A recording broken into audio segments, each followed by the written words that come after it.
kita akan melihat bahwa dalam satu tokoh kehidupan umat Allah, sosok Abraham menjadi perhatian.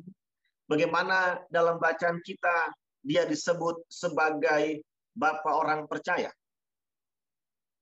Seorang yang dibenarkan karena iman. Seorang yang ada banyak orang tentu ingin menjadi seperti dia dalam kehidupan berimannya.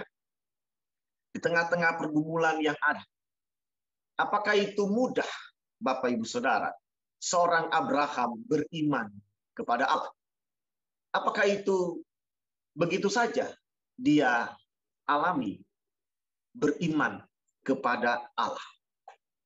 Kalau kita melihat dalam kisah Abraham, sebelum Abraham memiliki anak dari Hagar, yaitu Ismail, Allah sudah mengingatkan kepada Abraham, berjanji akan diberikan keturunan dari Sarah. Tetapi dalam ceritanya, ternyata desakan istrinya, Sarah, menginginkan seorang anak, mendorongnya memberikan Hagar. Dan Abraham pun mendekati Hagar, hingga kemudian memiliki anak dari Hagar, Ismail namanya. Setelah kelahiran Ismail, kemudian Allah kembali datang mengingatkan janji kepada Abraham.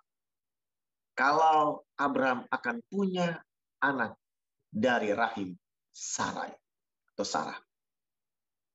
Di sini terjadi satu pergumulan Abraham. Pertama, secara logika manusia, sejak awal ketika Tuhan datang mengingatkan janji, Abraham akan menjadi seorang bapak dengan banyak keturunan. Adalah usia Abraham yang sudah tidak lagi muda, sudah tua. Lalu rahim Sarah yang sudah tertutup. Dikatakan pada ayat yang ke-19, Bapak Ibu Saudara, tubuhnya sudah sangat lemah karena usianya telah kira-kira 100 tahun dan bahwa rahim Sarah telah tertutup. Ini realita yang Abraham lihat, Sarah lihat.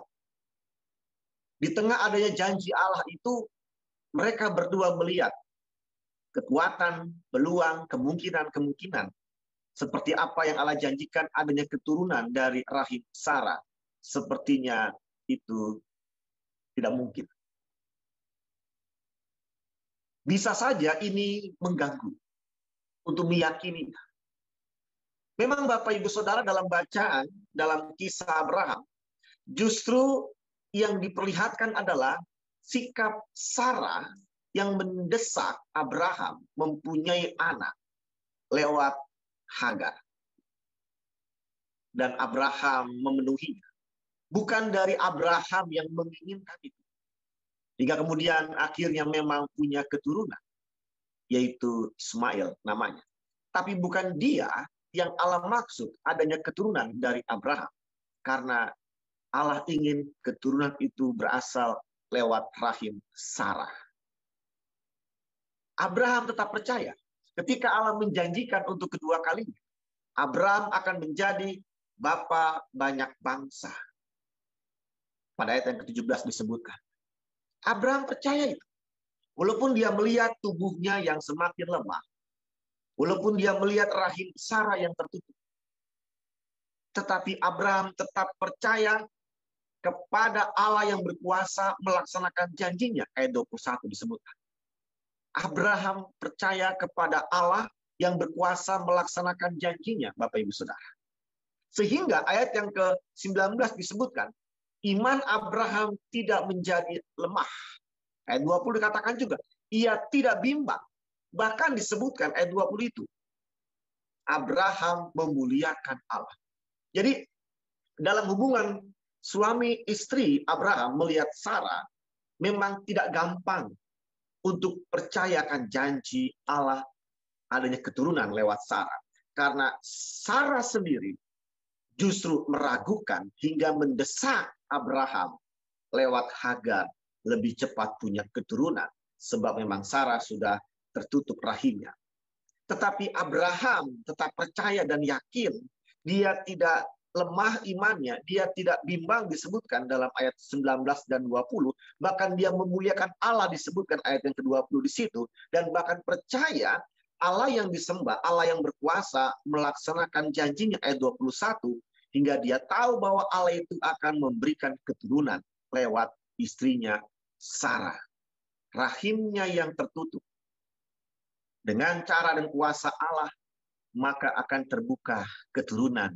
Dan betul kemudian bahwa Sarah mengandung dan lahirlah Ishak.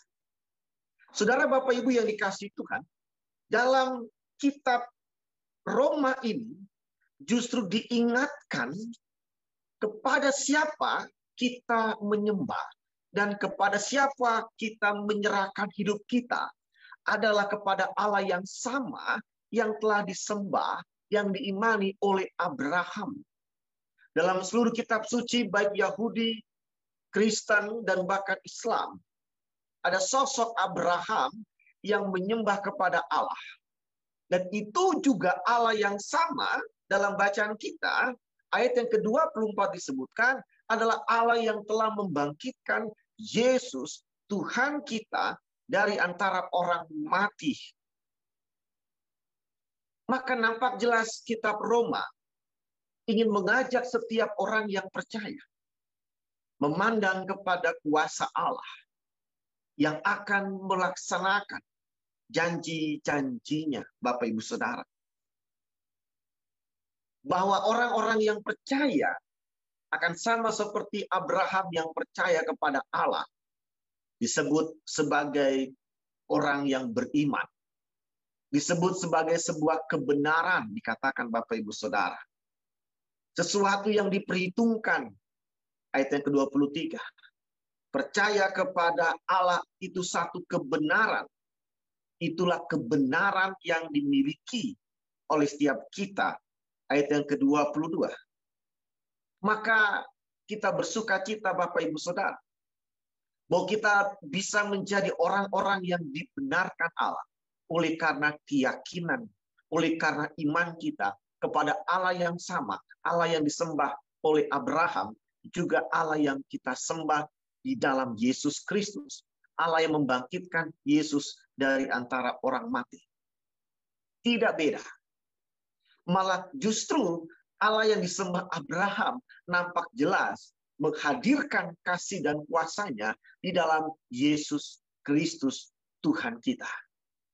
Yang dalam kehidupan orang-orang percaya diberikan janji ketika Yesus akan terangkat ke sorga. Aku akan menyertai kamu. Penyertaan Yesus dalam kehidupan setiap orang yang beriman itu sebuah janji yang akan menjadi kekuatan kehidupan setiap kita di dunia ini, di dalam menyaksikan kebenarannya, mewartakan kebenarannya, kabar baik kepada dunia. Sehingga Bapak Ibu Saudara, tidak ada alasan bahwa hidup yang kita jalankan, hidup di dalam kegelisahan, hidup di dalam kebimbangan, hidup di dalam ketidakpastian akan masa depan kita. Justru hidup yang kita jalankan adalah hidup bersama dengan kuasa Allah yang menyertai kita. Disinilah yang membangkitkan keteguhan iman kita, tetap percaya kepada Dia.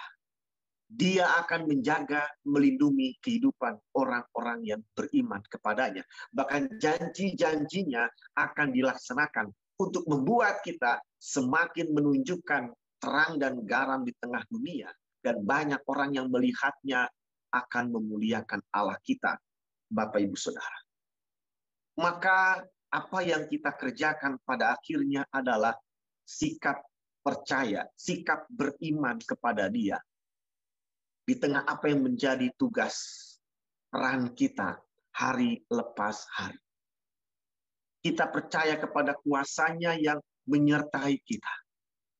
Sehingga tidak ada lagi alasan kita untuk kita menyerah, untuk kita kemudian tak lagi bersemangat, menghadirkan apa yang Allah minta kita lakukan, Bapak Ibu Saudara, hanya karena usia yang sudah semakin tua, hanya karena persoalan kehidupan yang tidak surut, hanya karena pergumulan yang semakin banyak, dan hal lain yang membuat kita mewajarkan kalau kita tidak melakukan yang Allah minta, tetap percaya kepadanya dan mengerjakan apa yang benar dan baik dalam kehidupan keseharian kita.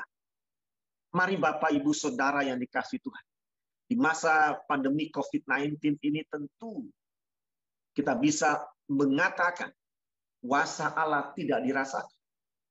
Tapi juga harus diakui, ada juga orang yang harus melihat kenyataan kuasa Allah itu masih ada. Maka perbedaan, pergumulan, lalu juga bagaimana setiap orang mengalami penyertaan Tuhan, bukan sesuatu yang untuk mempertegas Allah itu pilih kasih di dalam menyertai umatnya. Tapi kembali diajak setiap orang dalam pergumulannya, terkadang justru lebih melihat berat dan besarnya pergumulan hingga akhirnya terhalang kuasa Allah. Tapi ada orang yang sudah sampai mengalami kebenaran kuasa Allah yang menyertai dia, janji firman-Nya itu, dan memuliakan Allah selalu dan semakin semangat.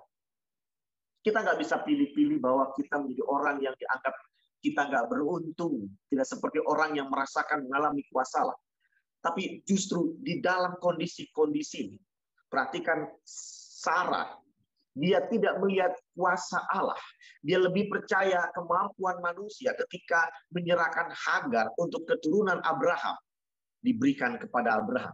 Betul, punya anak dari Hagar, Ismail. Tetapi Abraham percaya, dia belum melihat, karena memang rahim Sarah tertutup. Dan Abraham sudah semakin tua, 100 tahun. Tapi dia mau belajar percaya, kuasa Allah itu masih akan terjadi. Dan Allah akan melaksanakan janjinya. Dan betul kemudian terjadi. Hari ini kita melihat, Bapak Ibu Saudara, ada banyak orang mungkin mengatakan, saya belum melihat kuasa Allah yang mengabulkan doa saya. Saya belum melihat kebenaran janji Allah yang buat saya bangga dan senang. Satu sisi memang itu menjadi pergumulan tersendiri hingga memunculkan keraguan dan akhirnya pesimis hidup di dalam Tuhan. Tetapi firman Allah mengingatkan justru, tetaplah lihat, kita harus percaya, kita harus beriman kepada Allah yang sama yang disembah Abraham, bahkan Allah itu juga yang membangkitkan Yesus, Allah itu yang sekarang menyertai hidup Bapak Ibu Saudara. Tetaplah melihat Dia. Tetaplah percaya kebenaran, kasih, dan kuasa-Nya yang menyertai Bapak, Ibu, Saudara di masa pandemi COVID-19. Jangan lepaskan iman kita. Jangan ragukan kebenaran kuasa firman-Nya, janjinya, dan penyertaannya. Sebab dikatakan dalam Matius 11 ayat 28, Bapak, Ibu, Saudara, dikatakan bahwa, saya bacakan, marilah kepadaku semua yang letih lesu dan berbeban berat. Semua yang letih lesu dan berbeban berat. Datang kepadaku, kata Yesus, karena apa? Karena aku akan memberi kelegaan kepadamu. Ini janji. Justru dari pihak Yesus, Tuhan kita, Dia rindu untuk memberikan kuasa-Nya dirasakan oleh kita. Kuasa yang mengubah beban hidup kita, keletihan hidup kita menjadi kelegaan, Bapak Ibu Saudara. Dia rindu kita yang beriman, merasakan kebenaran janjinya, dan merasakan penyertaannya. Sungguh sangat menghibur kita dan memberikan semangat. Bila pada malam ini di antara kita masih ada yang masih pesimis, masih kurang semangat, masih meragukan, dan tidak punya pengharapan akan hari esok, apa yang dia inginkan dan alami. Tetapi jangan lupakan bahwa Tuhan masih ingin